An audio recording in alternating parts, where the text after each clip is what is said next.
Hey, welcome back. Simon Lees here again. Sorry it's a little bit dark. It's getting that time of year now where the days are getting dingy and the nights are even longer. So I'm struggling to get a little bit of light in here. But hopefully, as long as you can hear me and as long as you can see me kind of doing stuff, then hopefully that'll do the job. I'm going to do a combination of a pro guitar tips and a jam track for you today. One of the tunes that I play on my one-man rock show is Voodoo Child by Jimi Hendrix. And one of the features of this tune is the guitar solo at the end, which I kind of improvise, and I've kind of, when I made the backing track for it, I extended it, so I've got plenty of time to try things out. And the idea with this one, it's a very basic backing track to play along to. There's not that much musical information to sort of give me a particular scale that I've got to play and I've got to stick to. It's quite flexible, you know, so it's quite open to interpretation. So I can use lots of different ideas. Now what I'm going to do when I put this video together after I've recorded it is as the solo's playing, and I'm going to just improvise something. Not quite sure what I'm going to do yet, but I'm going to try a few different ideas. And as I go through each different type of scale or sort of arpeggio idea, I'm just going to put the writing underneath as to what it is I'm playing. You know, so it's more for the advanced players amongst you to hopefully get something out of. But I mean, I'll try and make it entertaining as well. So if you're not bothered about the musical ins and outs, then at least it should still sound good. So that's the plan anyway. Now I'm going to just recreate the end section of this tune. It's going to be very simple. So just get the tempo. Whoa, that's too fast. It's quite a slow one, this one. So if that's 130, I'm going to say probably 105.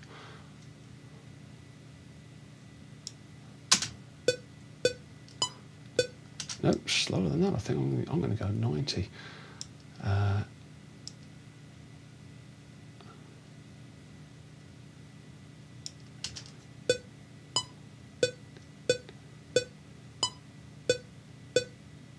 Yeah, I think that's about right. So it doesn't have to be exact. Be interesting to see how it varied when Jimi Hendrix used to play it. You know, I'm sure there were little variations here and there. I certainly feel it when I'm playing to a backing track, and it's a weird one. This is obviously playing to backing tracks. The backing track is going to be the same speed every night after night, you know. But sometimes, depending on what mood I'm in, I think this feels a bit slow tonight. It feels like I need to speed it up. That's a weird thing, because I know it isn't. It can't be slow because it's pre-recorded, you know. Anyway, so.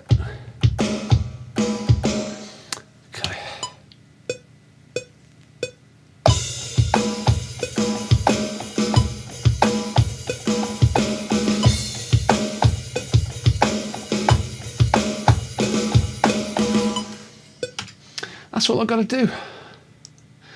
There's no sort of verse or pre-chorus or chorus or anything like that. It's just a groove, you know. So I'm hoping this should come together quite quickly.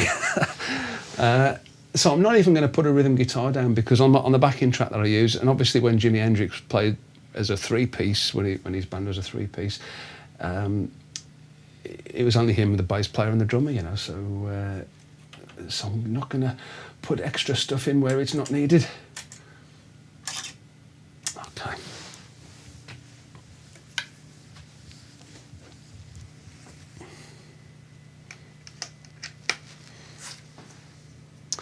Yeah, just make sure that sounds okay. Get the phantom power on for the DI box. I'll just zoom out a little bit so you can see the whole neck. Yeah, it's going to be that type of thing.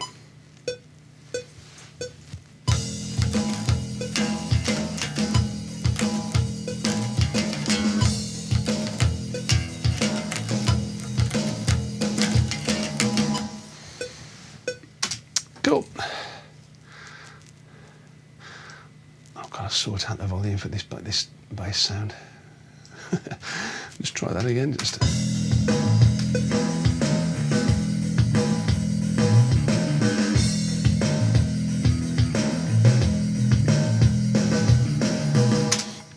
Cool. Now, say, being as this is going to come together a little bit quicker, I'm going to just give you a bit of background on what was happening there.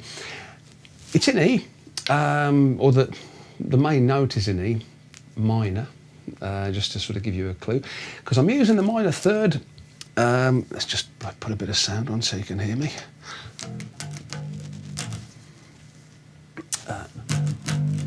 So that's the minor third. The fourth, a bit the same regardless of whether I was in major or minor, so that sort of gives me a bit of flexibility. That's the fifth. Again, the fifth doesn't tend to change between major and minor, so those two notes aren't kind of dictating whether I should play major or minor.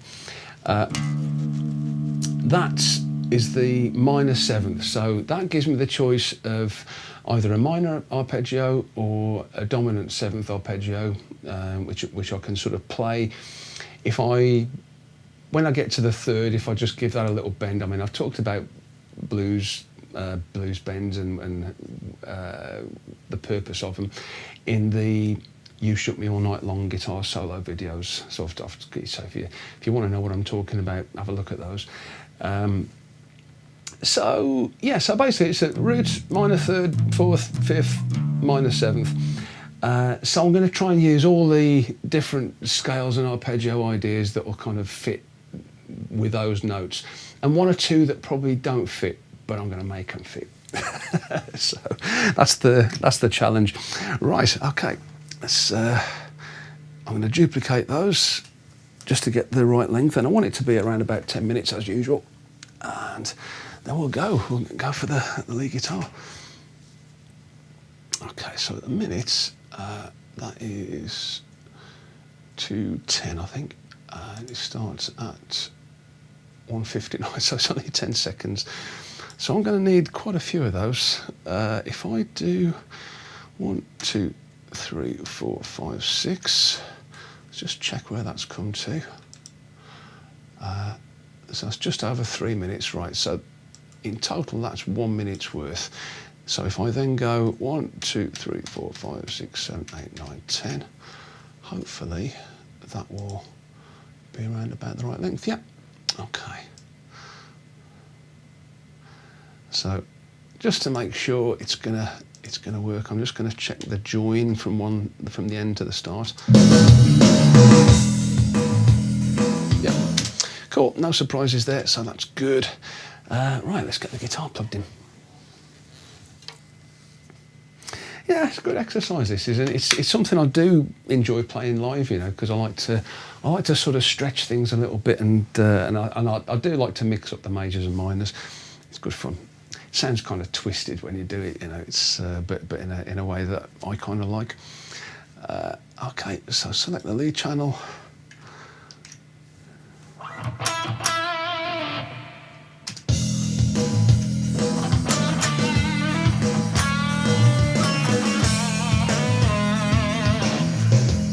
That's not too bad.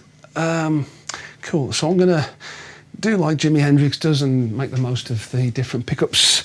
You know, just flick it from one pickup to the other, get some different sounds. Cool. So I don't want too much of the headstock showing because I'm not going to be using much of the first fret, that's for sure.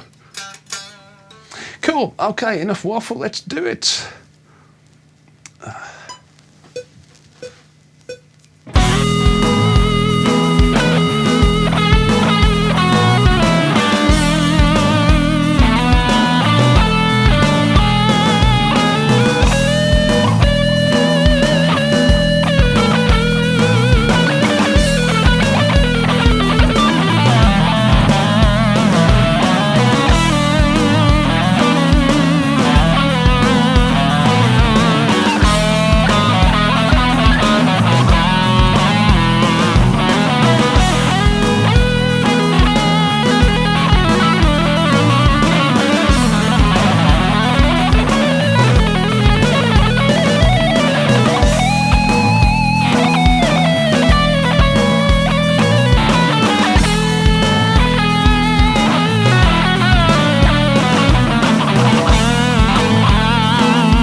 cool. Nice one. Yeah, that was, I mean, despite the fact that it's only one short section that's just repeated over and over again, the fact that it's really basic, and it's got a decent rhythm as well. It's, I don't know, I just get a kick out of playing over the top of that, you know, and it's and just trying things out. So there was one moment there that was especially interesting and not intentional, believe it or not. But I kind of made the most of it, you know. So yeah, I mean that's I say when I put this together, if you've watched it, you'll have already seen it anyway. But that's the plan. I'm going to just try and sort of indicate, give you some idea of the types of ideas I was using there, you know. So yeah, just to give you an idea of what you can do over a really basic backing track, just because the backing track hasn't got a lot going on. In a way, it's a good thing, you know, because it gives you more scope, as long as you've got the imagination to try things out, you know, and not just stick to the E minor pentatonic scale throughout, because that's what, you know, that's what they want you to do. That's what people expect to hear, you know, or that's what you think you need to do, you know. I'm waffling, so I'm going to stop, and I'll hopefully see you next time. Thanks again for watching. You're great, and take care, and I'll see you soon.